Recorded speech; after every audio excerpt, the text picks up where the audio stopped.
पहले के तो आपसे अच्छे तो पहले के लोग रहते थे जो अनपढ़ होते थे। पढ़ो लिखो अच्छा है, लेकिन विद्या ददाति विनयम। आपका पढ़ना सार्थक तभी होगा जब आप विनम्र होंगे, शील होंगे, गुणवान होंगे। और यदि आपके अंदर ये गुण नहीं है तो आप काहे के पढ़ाई, काहे के विद्वान। लोग कहा करते हैं कि बेटी पराया धन होता है। बेटी पराया धन नहीं होता है, बेटी तो पिता के हृदय का टुकड़ा होता है, कलेजा का। जिनके घर बेटी है ही नहीं वो बेटी का दुख क्या जाने।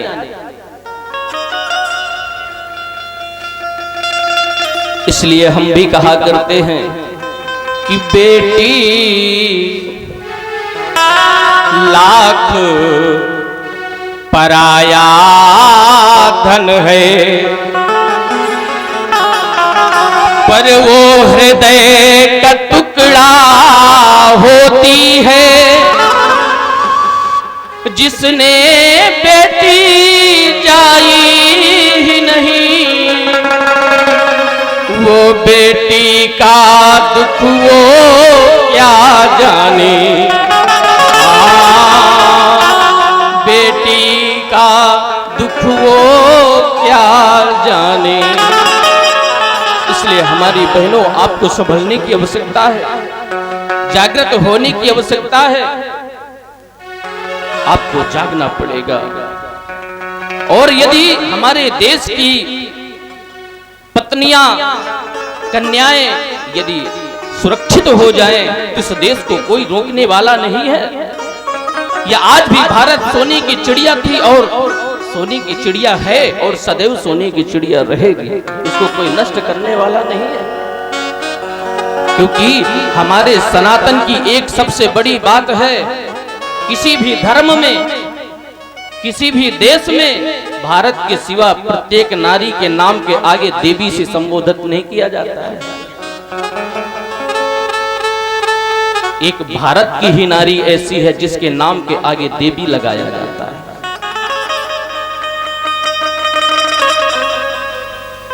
इसलिए विवाह उत्तम कुल, उत्तम वर के साथ में होना चाहिए, पवित्र कुल में होना चाहिए। और वही गलती यहां महाराज अंग से हो गई। महाराज अंग धर्मात्मा है, पुण्यात्मा है, सब कुछ है, परंतु उनका जो विवाह हुआ वो मृत्यु देवी की पुत्री सुनिधा के संग हुआ, जिसके फलस्वरूप जो पुत्र हुआ, संतति हुई, वो बड़ी अधर्मी हुई, नास्तिक हुई, दुराचारी हुई, जिसका नाम है बेन। बेन बड़ा हुआ, पिता को ही राज गद्दी से बाहर कर दिया। दुष्ट व्यक्ति क्या करेगा? अरे बाप जिसको पालता पोसता है, बड़ा करता है, क्या इसी दिन देखने के लिए करता है? पिता कितनी आस लगा करके बैठता है कि जब, क्योंकि उसका दूसरा जन्म होता है, पुत्र के रूप में पिता का दूसरा जन्म है। और जब वही पुत्र ठोकर मारता है तो असहनीय पीड़ा होती है, असहनीय कष्ट होता है। ये कलयुग है महाराज, ये कलयुग कैसी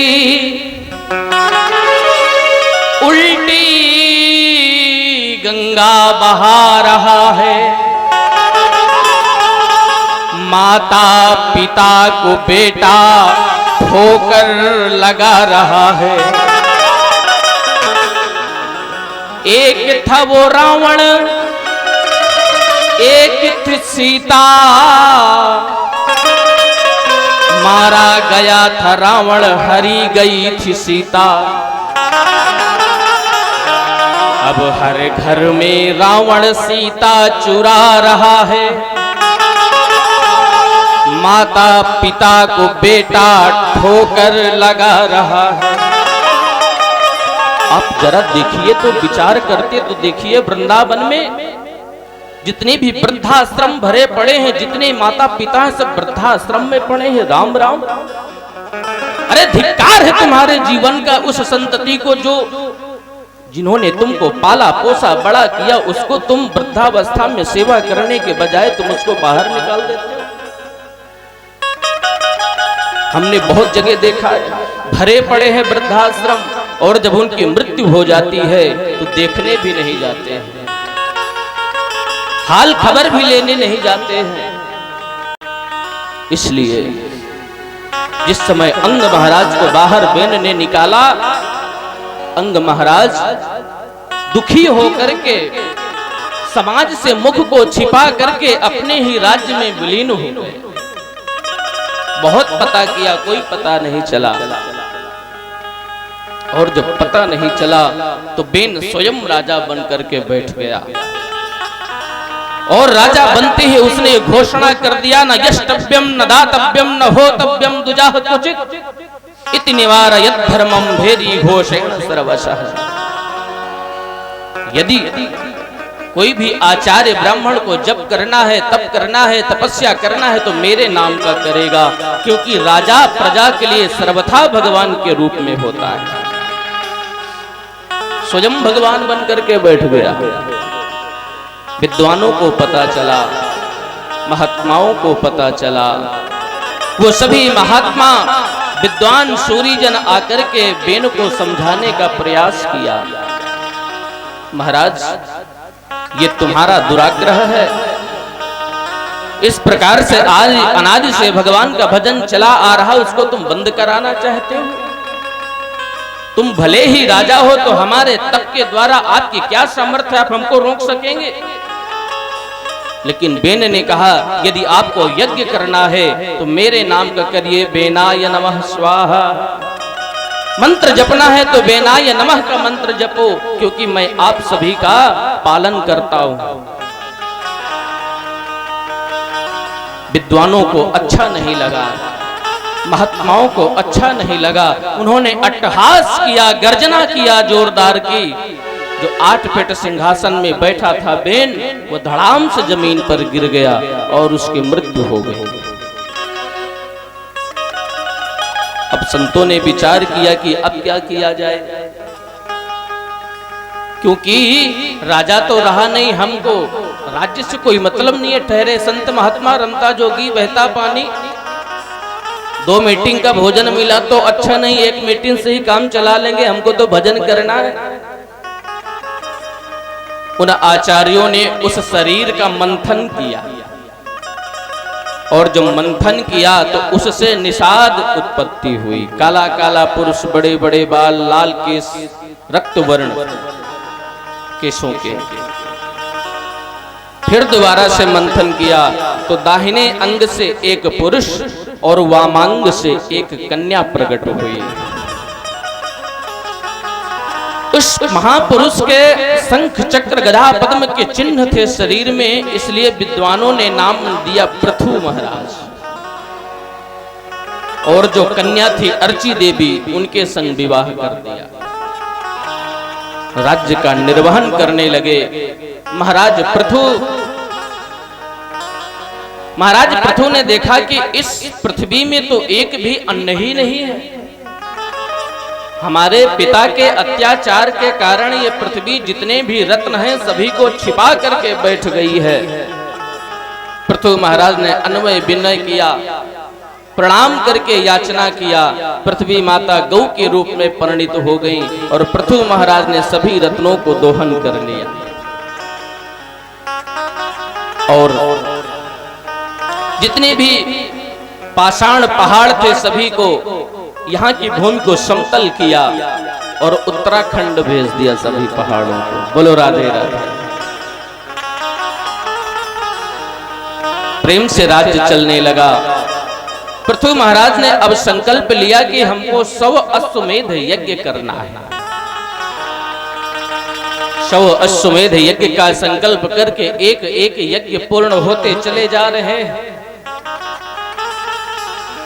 99 अश्वमेध यज्ञ पूर्ण हो गए। 100वां की जब पूर्णाहुति की बारी आई, घोड़ा छोड़ा गया तो इंद्र को भय हो गया, क्योंकि आप यहाँ बैठ करके जब भी कथा सुनते हैं, जब भी कोई पूजन करते हैं, अपने घर के मंदिर में यदि भगवान का पूजन करते हैं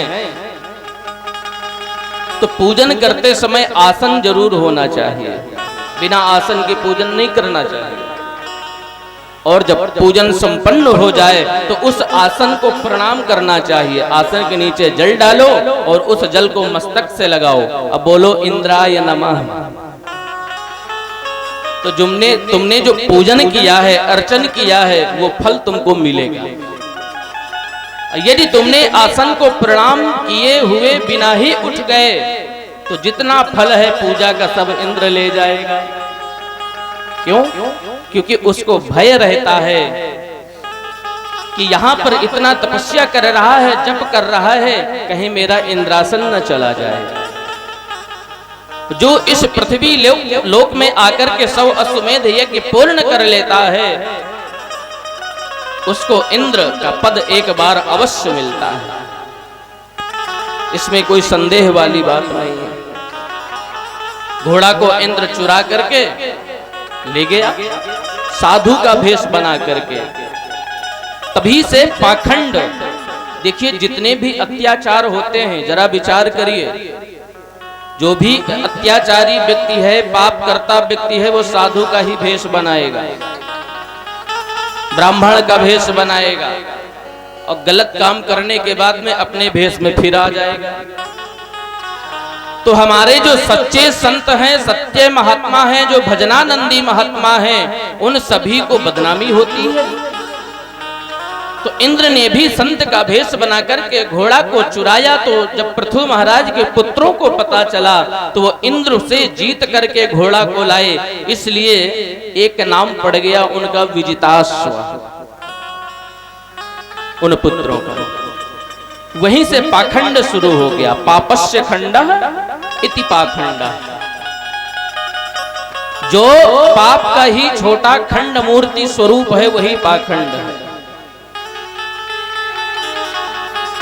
अब तो जैसे ही जीत करके आए तो सारे पुत्र इंद्र को स्वाहा करने जा रहे थे यज्ञ मंडप में। ब्रह्मा जी प्रकट हो गए, ब्रह्मा जी ने समझाया, समझ गए, इंद्र को छोड़ दिया। उस यज्ञ में भगवान लक्ष्मी नारायण भगवान प्रकट हुए। बोलिए लक्ष्मी नारायण भगवान की जय। पृथु महाराज ने साष्टांग प्रणाम किया। प्रणाम करने के बाद में भगवान ने कहा वरम ब्रूयात, वरदान मांगो। पृथु महाराज ने कहा प्रभु आप यदि प्रसन्न होकर के प्रकट हुए हैं तो और हमें कुछ नहीं चाहिए। ये 2 कानों से आपकी कथा सुनने के बाद में हमारे मन को पूर्ति नहीं होती है, हम अघाते नहीं हैं, इसलिए आप हमें 10,000 कान दे दीजिए। भगवान ने कहा ये 2 कान तो लोग संभाल नहीं पाते हैं, ये 2 कानों से तो ठीक से हमारी कथा सुनते नहीं है, तुम 10,000 कान लोगे। क्योंकि कहा है कि जिन कानों ने कभी कथा नहीं सुना, जिन कानों ने कभी भगवान नाम संकीर्तन नहीं सुना, वो कान कान नहीं, वो तो अही अही माने सर्प के बिल के समान होते हैं। बोलो राधे राधे। जे हरि कथा सुनी नहीं काना, ब्रह्मरंध्र अही भवन समाना। वो कान नहीं है। इतने में पृथु महाराज ने जैसे दृष्टि यज्ञ मंडप के बाहर डाला तो 4 कुमार खड़े हैं। ये 4 कुमार कौन है? बोले सनक सनंदन सनातन सनत कुमार। चारों को जाकर के पृथु महाराज ने पत्नी सहित पुत्रों सहित प्रणाम किया, स्वागत किया। प्रभु मेरा यज्ञ आज सार्थक हो गया। अरे आप जैसा संत मेरे घर पधारा, यद गृहास तीर्थ पादीय पाद तीर्थ विवर्जिता। आज मेरा ये घर घर नहीं, आज तो मेरा ये घर तीर्थ हो गया आपके आने से। आज मैं धन्य हो गया। पृथु महाराज ने कहा, प्रभु मैं आपको दक्षिणा के रूप में अपना सर्वस्व समर्पण करना चाहता हूं। पृथु महाराज ने कहा कि प्राणादारा सुता ब्रह्मन् गृहश्चा परिच्छदाः आज्यम कोशम आज्यम बलम मही कोशम इति सर्वं निवेदितुम्। प्रभु आप मेरे घर पधारे, मैं धन्य हो गया। और प्राणा माने सर्वप्रथम अपने आप को आपके चरणों में समर्पित करता हूं। दारा माने पत्नी, सुता ये जितने पुत्र हैं ये भी आपके चरणों में समर्पित है। प्राणा दारा सुता ब्रह्मन् गृहाश्चा परिच्छदाः, जहां तक आपकी दृष्टि जाती है पूरा राज्य इति सर्वं निवेदितुम्। चारों कुमार मुस्कुराने लगे, बोले वाह राजन, क्या आपकी महत्ता है। हम आपके गुरु हैं तो आपने सर्वस्व समर्पण कर दिया, ऐसा त्याग। लेकिन राजन हम उन गुरुओं में से नहीं हैं, लोभी गुरु लालची चेला, बाद महोय नरक में। समझ गए, सब समझदार बैठे।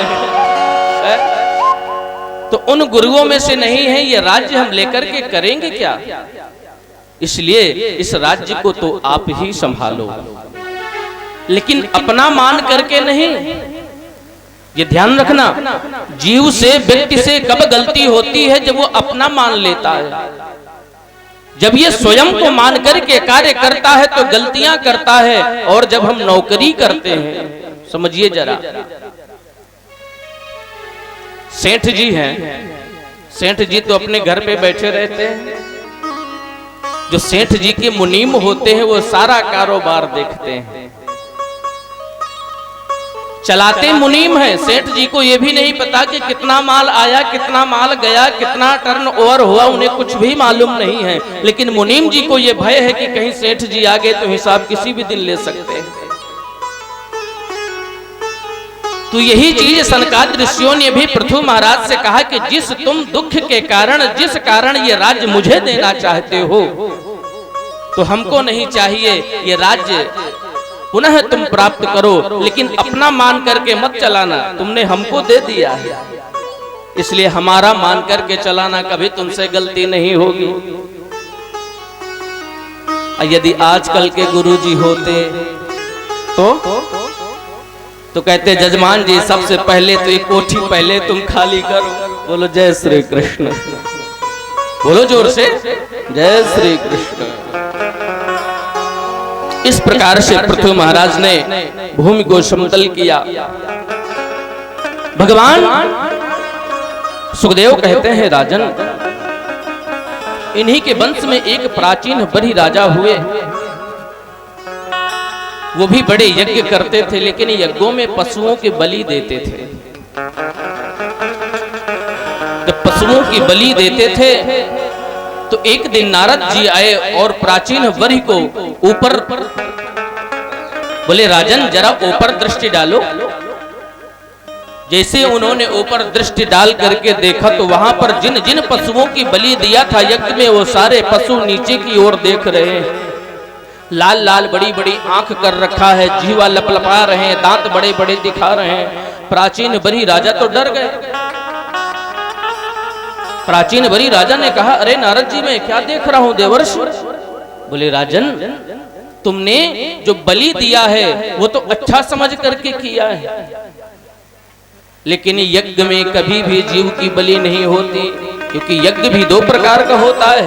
और हम सात्विक यज्ञ करते हैं वैदिक यज्ञ करते हैं और वैदिक यज्ञ में हिंसा का कहीं भी प्रमाण नहीं है। दधि मांस बलि है तो दधि कहते हैं दही को और मांस कहते हैं काले उड़द को, तो वो तो बलि आज भी दी जाती है। प्राचीन बलि डर गए प्रभु, इससे बचने का उपाय। तो पुरंजनोपाख्यान के माध्यम से प्राचीन बलि को नारद जी ने समझाया, राजन इस आवागमन से यदि तुमको मुक्त होना है तो सर्वप्रथम भगवान का ही भजन करना पड़ेगा, क्योंकि अंते मतिता गति, अंत के समय में जैसी मति होती है वही जीव को गति प्राप्त होती है। इन्हीं प्राचीन बलि के राजा के आगे हुए प्रचेता गण, प्रचेता गणों ने भगवान से प्रश्न किया कि भगवान जल्दी कैसे प्रसन्न होते। तब बताया कि दयया सर्वभूतेषु संतुष्ट्या येन केन वा सर्वेन्द्रियोपशान्त्या च तुष्यत्या सुजनार्दन। अच्छा एक बात बताइए, सबसे जल्दी भगवान को प्रसन्न किसको किसको करना? हाथ ऊपर करिए जरा। अरे राम राम राम राम, भगवान को भी पाने में शर्म आ रही है, धिक्कार है जीवन को। अच्छा, जो जीव यहां पर आया है सब भगवान को पाना चाहता है। समझो जरा, एक हम दृष्टांत देते हैं, क्योंकि अभी आपको किसी ने बताया नहीं, आपने कभी पढ़ा नहीं, आपने कभी सुना नहीं। इस मृत्यु लोक में आकर के केवल धंधा बिजनेस करके भोजन करके जीवन को समाप्त कर देना ही उद्देश्य जीवन का नहीं है। जीवन का उद्देश्य है उस परमात्मा की प्राप्ति। इन सभी संसाधनों को भोगते हुए भगवान को कभी भूलना नहीं चाहिए। भगवान को तो 24 घंटे याद करना चाहिए। क्या आपने कभी ये विचार किया है कि ये जो जल है ये सदैव नीचे की ही ओर क्यों बहता है? बहता है कि नहीं? आप इस जल को चाहे जितने प्रयत्न करके प्रयास करके ऊपर चढ़ा दीजिए, लेकिन जैसे ही यह मार्ग पाएगा वो नीचे की ही ओर भगेगा। क्यों? क्योंकि जल का जो मूल है वो पाताल है। ये एक अंशी जल उस पाताल अपने ईश्वर को मिलने के लिए लालायित रहता है, प्रयत्नशील रहता है 24 घंटे।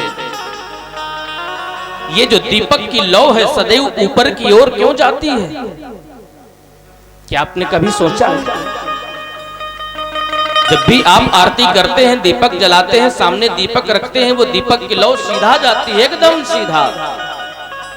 वो लौ सीधा ना जाकर के दाएं भी जा सकती है, बाएं भी जा सकती है, नीचे भी जा सकती है, लेकिन नहीं, वो ऊपर ही जाती है। क्यों? क्योंकि उसका जो मूल है वो सूर्य है, उससे मिलने के लिए वो लालायित रहता है सदैव 24 घंटे। उसी प्रकार इस मानव मनुष्य का जो मूल है वो परमात्मा है। ईश्वर अंश जीव अविनाशी, ईश्वर अंश जीव अविनाशी, चेतन अमल सहज सुख राशि, चेतन अमल सहज सुख राशि। ईश्वर अंश जीव अविनाशी, ईश्वर अंश जीव अविनाशी, चेतन अमल सहज सुख राशि,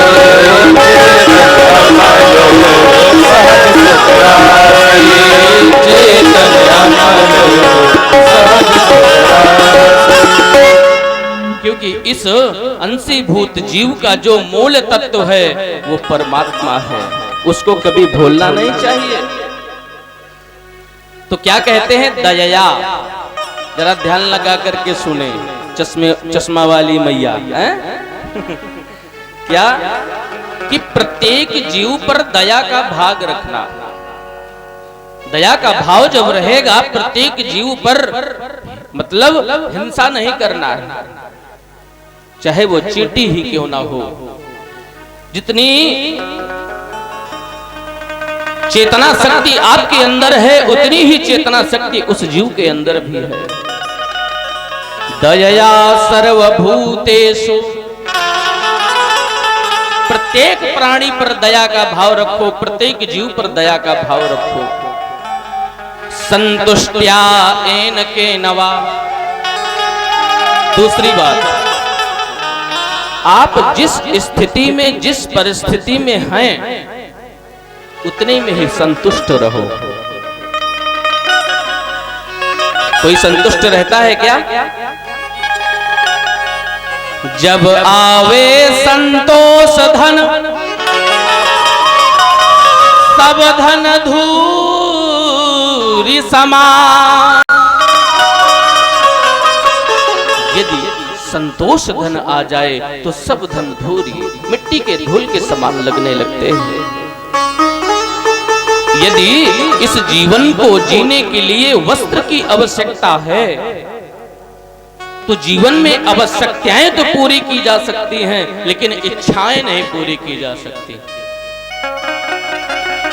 यदि इस तन को चलाने के लिए, तन को ढकने के लिए वस्त्र चाहिए तो वस्त्र तो हमको 100 रुपए में भी आ जाएगा, 500 रुपए में भी आ जाएगा, लेकिन इच्छा कहती है कि नहीं 500 रुपए वाले में काम नहीं चलेगा, बिग बाजार जाना है, मॉल में।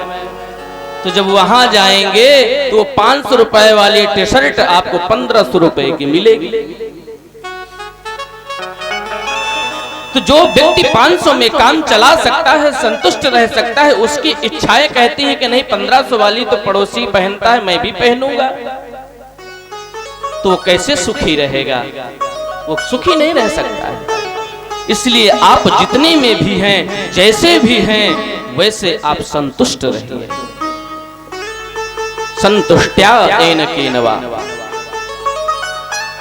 पड़ोसी का तो 3 खंड का बना है, हमारा 2 खंड का है तो टेंशन आ गई। अब ये नहीं है कि इसने मेहनत किया है, तपस्या किया है, अपने बल पूर्वक धनोपार्जन करके इसने बनाया है तो हम भी परिश्रम करके बनाएंगे, ये भावना नहीं है। ये क्यों बन गया, ये भावना है। यहीं पर तो गलत है। तो आपको संतुष्टि मिलेगी क्या? नहीं मिल सकती। आप चाहे जितना धन कमा लीजिए, आपको संतुष्टि नहीं मिल सकती, क्योंकि आप उसमें संतुष्ट नहीं। आपकी इच्छाएं अनंत हैं। इच्छाओं का दमन कीजिए और आवश्यकताओं को पूर्ण कीजिए, आप सुखी हो जाएंगे, कभी दुखी नहीं हो सकते। संतुष्ट्या एन केनवा। सर्वेंद्रियोपशांत्याचा। जितनी भी इंद्रियां हैं, पंच कर्म इंद्रियां, पंच ज्ञान इंद्रियां, इनको वश में करके इनको संतुष्ट करिए, शांत करिए। यदि आप सोचें कि इन इंद्रियों के वशीभूत होकर के इनको भोग विलास दे करके इनको इनकी इच्छाएं पूर्ति कर सके तो आप नहीं कर सकते। जैसे अग्नि है और अग्नि में घी आप डालेंगे तो अग्नि बढ़ेगी कि कम होगी? बताइए, बढ़ेगी। इसलिए इंद्रियां कहती हैं सुंदर दृश्य देखना है तो भगवान का चित्र पीछे लगा है, देखिए कितना सुंदर दृश्य है, दर्शन कीजिए। इंद्रियां कहती हमको गीत सुंदर सुनना है तो भगवान का भजन सुनिए। राधा राधा भजन लगा करके सुनिए, जो कल्याण करेगा। सर्वेंद्रियोपशांत्याचा तुष्यत्यासु जनार्दनः। जब ये सारी बातें हो जाएंगी तो भगवान शीघ्र आपसे प्रसन्न हो जाएंगे और आवागमन से मुक्त हो जाओगे। पुनरपि जननम पुनरपि मरणम पुनरपि जननी जठरे शयनम।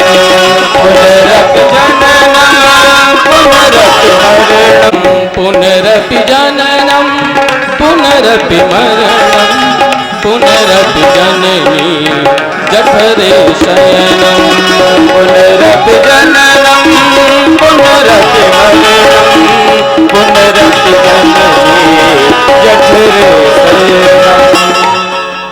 ये समाप्त हो जाएगा, जो आवागमन है ना ये सब बंद हो जाएगा। बोलिए भक्तवत्सल भगवान की। सुखदेव भगवान कहते हैं राजन, आपने मनु महाराज के तीनों कन्याओं और एक पुत्र के वंश की चर्चा को सुना। अब जो दूसरा बेटा है जिसका नाम प्रियव्रत है उसको सुनो। प्रियव्रत महाराज का तो नाम ही बड़ा सुंदर है। प्रिय माने अच्छा, व्रत माने प्रतिज्ञा। जिसकी अपने जीवन में सुंदर प्रतिज्ञा है वही तो प्रियव्रत है। वो हम आप भी हो सकते हैं, कोई दूसरा नहीं। एक दिन उन्होंने मन में विचार किया कि रात्रि क्यों आती है, क्योंकि इस कलयुग में तो कुल मनुष्य की आयु कितने वर्ष है कोई बता सकता है? इस कलिकाल में मनुष्य की आयु कितनी है? 100 वर्ष। सतम जीवेम शरदः शतात वेद कहते हैं। और 100 वर्ष में हम करते क्या है? विचार करिए, 100 वर्ष में तो 50 वर्ष सो के बिता देते हैं कि नहीं? बच्चे कितने? 50 में से 25 वर्ष तो खेल कूद के गंवा दिया। अब 25 के बाद विवाह है गयो, असोई विवाह होती श्रीमती की आज्ञा में 25 वर्ष निकाल दिए।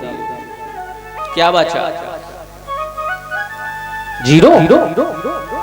प्रियव्रत महाराज ने कहा कि 100 वर्ष की आयु में 50 वर्ष तो सो के बीत जाते हैं, इसलिए मैं ऐसा कुछ करूं कि ये रात्रि ही ना आए, 24 घंटे भगवान का भजन चले। उन्होंने एक दिव्य ज्योति रथ का निर्माण किया। उस रथ में बैठ करके जैसे ही वो भ्रमण करने लगे भजन करते हुए, तो इस मृत्यु लोक में तो प्रकाश हुआ ही नहीं, अंधकार राम राम प्रकाशमय पूरा फैल गया। तब ब्रह्मा जी आए, उन्होंने शांत किया, बेटा यदि दिन है तो रात्रि की भी आवश्यकता है।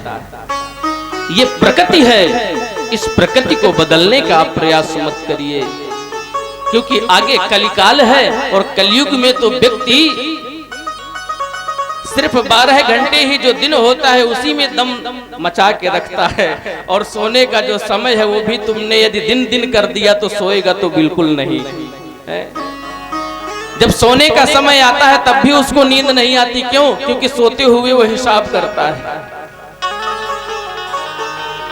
और जब नींद नहीं आती है तो फिर वो नींद की दवा लेता है, गोली लेता है। गोली खा करके सोते हैं।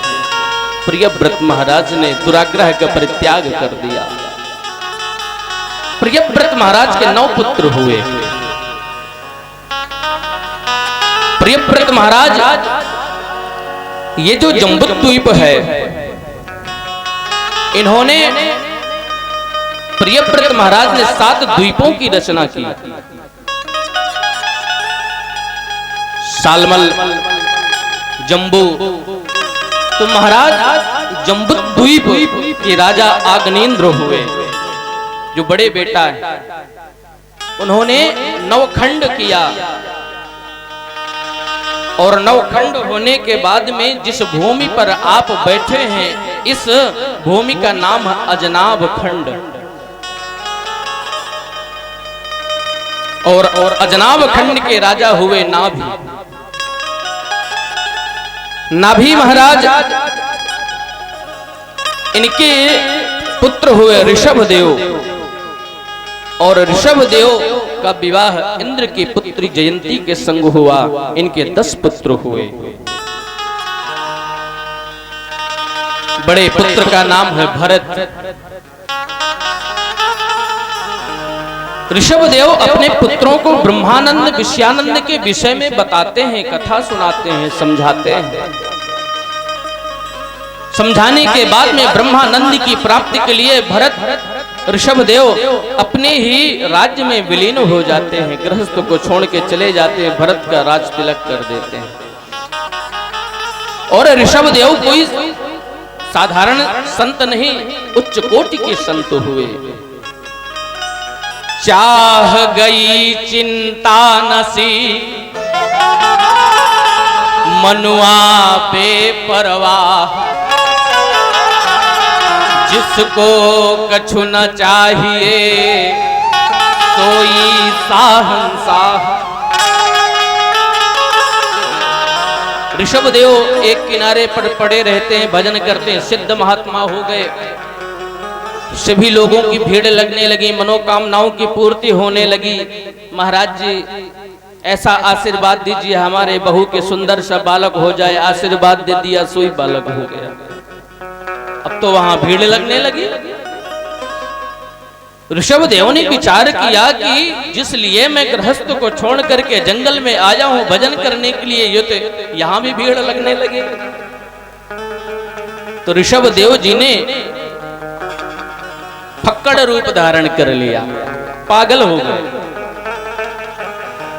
जहां लेटे हैं वहीं पर मलमूत्र का त्याग करने लगे, लोगों को घृणा होने लगी।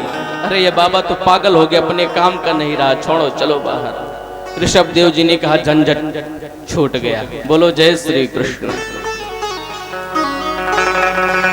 भरत ने भी, भरत जी बड़े हुए, राज्य को चलाया, विवाह हुआ। अपने सुमति, अपने पुत्र सुमति का राज तिलक करके भरत जी भी गंडकी नदी के किनारे पर पहुंच गए और वहां पर भगवान का पर्णकुटी बना करके तपस्या करने लगे। तो राजन हिरणी पिपासाया, एक दिन प्यास से व्याकुल होकर के हिरण का बच्चा आ गया और उस प्यास से व्याकुल होकर के भरत जी उसी नदी में संध्या कर रहे थे, भगवान सूर्य को अर्घ्य दे रहे थे। उस पार खड़ा था शेर, सिंह। ज्यों ही सिंह ने दहाड़ लगाई तो हिरण बड़ी भीरू होती है, दिल की कमजोर होती है। वो आवाज सुनकर के उसी जल में छपाक से कूद गई और जल्दी जल्दी पार करने लगी। वो गर्भवती थी, उसका गर्भपात हो गया। उस पार जाकर के वो हिरणी मर गई झटपटा करके, लेकिन वो बच्चा जल में बहता जा रहा था। उस बच्चे की नजर, उस बच्चे पर नजर जब भरत जी की पड़ी तो भरत जी पास में गए, उस बच्चे को उठा लिया गोद में, जल से बाहर किया। बड़ा सुंदर बच्चा था, उसको आश्रम में ले आए। देखिए महात्मा है, संत है, और बाबा ने कहा कि संत हृदय नवनीत समाना। संतों का तो हृदय कोमल होता है, निर्मल होता है, मक्खन के तरीके सुकोमल होता है। दया आ गई हृदय में। दया करना जीव पर अच्छी बात है, लेकिन ममता करना बहुत गलत है। कुत्ता है, श्वान है, उसको पालिए, उसको रोटी दीजिए, उसको भोजन कराइए, लेकिन उसको गले से लटका के मत घूमिए। जो जिस घर में कुत्ता पलता है, समझ लो अगला जन्म की तैयारी कर रहा है। बोलो राधे राधे।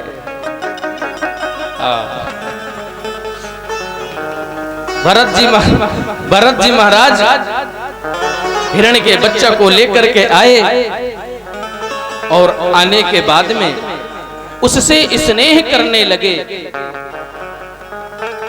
अब तो धीरे धीरे वो बच्चा बड़ा हुआ। जिस जगह पर वो संध्या करते हैं, वंदन करते हैं, उसी जगह पर पहुंच जाता है वो बच्चा और भरत जी के गोद में कभी बैठ जाता है, कभी खुचलाने लगता है, कभी चाटने लगता है।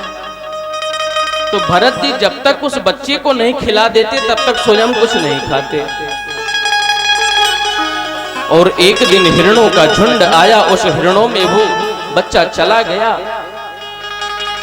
अब ये भरत जी व्याकुल होकर के ढूंढने लगे।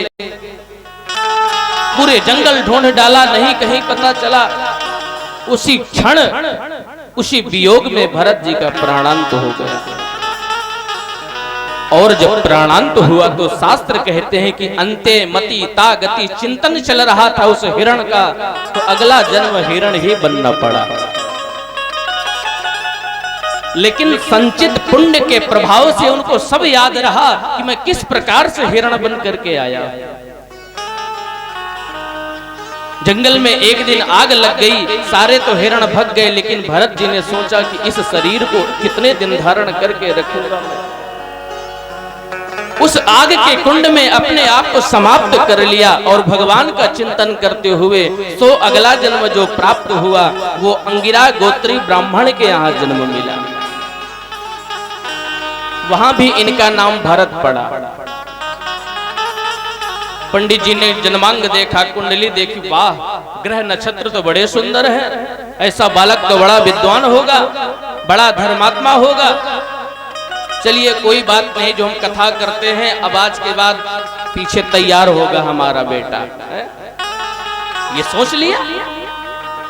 धीरे धीरे भरत जी बड़े हुए। बड़े होने पर बच्चे से कहा, बेटा तुम गायत्री मंत्र याद कर लो, महामृत्युंजय मंत्र याद कर लो, सत्यनारायण भगवान की कथा याद कर लो, बिना पुस्तक की सुनाना। अब तो भरत जी ने विचार किया कि एक जन्म बर्बाद किया, 2 जन्म बर्बाद किया, तीसरे में गलती करने वाले तो नहीं है।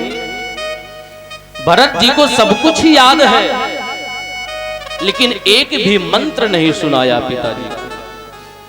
पिताजी ने कहा कि ये जन्मांग तो बड़ा सुंदर है, ग्रह बड़े अच्छे बैठे हुए हैं, सारे केंद्र भरे हुए हैं, लग्न में भी गुरु बैठे हुए, विद्वान होना चाहिए, लेकिन ये क्यों विद्वान, ये तो जड़ है, इसलिए इसका नाम जड़ भरत रख दो। बोलो जय श्री कृष्ण। धीरे धीरे बड़े हो गए और जितने भाई हैं सभी बड़े हुए, सभी का विवाह हुआ, लेकिन जब पढ़े लिखे नहीं है तो कौन विवाह करेगा। पिताजी समझाते हैं, बेटा कुछ पढ़ लिख लो, कोई किसी का नहीं होता है, ना भाई भाई होता है, और जब तक हम हैं तब तक आपको तो हम भरण पोषण कर रहे हैं, आपके बाद में कौन करेगा। इसलिए एक बात बताएं, जब तक विवाह नहीं हुआ तब तक तो तुम्हारी सेवा होगी, और जैसे ही विवाह सभी का हो गया वैसे ही तुम्हारा बहिष्कृत, कोई भोजन को भी नहीं पूछेगा। भाइयों भाइयों में तो प्रेम होता है, ये सत्य कड़वा सत्य है, लेकिन जैसे ही आंखें चार हुई वैसे, बोलो जय श्री कृष्ण, सब ऐसे नहीं होती। माता जी कह रही होंगी पता नहीं क्या सुनाए जा रहे हैं, ऐसा नहीं। हमारे तो राष्ट्र में एक से की विदुषी हुई, एक से की पतिव्रता हुई। जिस दिन इस धरती से पतिव्रता और कन्या गौ का लोप हो जाएगा, उसी दिन ये प्रलयंग कालीन समुद्र में डूब जाएगी। यदि कोई धर्म की धुरी है तो ब्राह्मण, गौ और पतिव्रता ही है, जो इसको धुरी को, पृथ्वी को संभाल करके रखा है। जिस दिन ये नष्ट हो गए उसी दिन ये रसातल में चली जाएगी। जितने भी पुराण हैं, जितने भी शास्त्र हैं, सभी बार बार यही कहते हैं कि पत्नियां सादगी साध पाए अगर, तो पति स्वयं ही संभलता चला जाएगा। यदि पत्नियां अपने आप को समझ जाएं, अपने धर्म का पालन कर लें, तो पति की उत्तरोत्तर वृद्धि हो, कोई रोक नहीं सकता। शास्त्र कहते हैं, पुराण कहता है। लेकिन जड़ भरत जी ने कहा हमको तो भजन करना है पिताजी, हमारी चिंता मत करिए। कुछ समय व्यतीत हुआ, पिताजी माता जी का स्वर्गवास हो गया। भाइयों ने कुछ दिन तक तो रोटी दी, जब कुछ करते धरते नहीं, रात दिन माला ही जपते रहते हैं, तो बोले पागल को क्यों डाले हो यहाँ, अरे इसको तो जंगल में कहीं कुटिया बना दो, वहीं भजन करे। भाइयों ने कहा, भाई देखो हम तुमसे बहुत स्नेह करते हैं, इसमें कोई संदेह वाली बात नहीं है, लेकिन हम चाहते हैं कि तुम्हारी एक कुटिया जंगल में बना देते हैं, वहां पर खेतों की रखवाली करो, सुंदर भोजन हम बना करके वहां पहुंचा देंगे। ठीक है, जंगल में चले गए, प्रेम से रहने लगे। और जब किसान दाना डालता है खेतों में, बीज बोता है, तो भाइयों ने कहा खेतों की रखवाली करना। तो सभी लोग अपने अपने खेत से सभी चिड़ियों को उड़ा रहे थे बाहर, पक्षियों को सारा दाना चुगे जा रहे थे। तो भरत जी ने देखा बड़ी सुंदर चिड़िया है, अरे ये भी इसमें, इनमें भी तो भगवान है, इसलिए सभी चिड़ियों को बुला बुला करके अपने खेत में चुगाने लगे।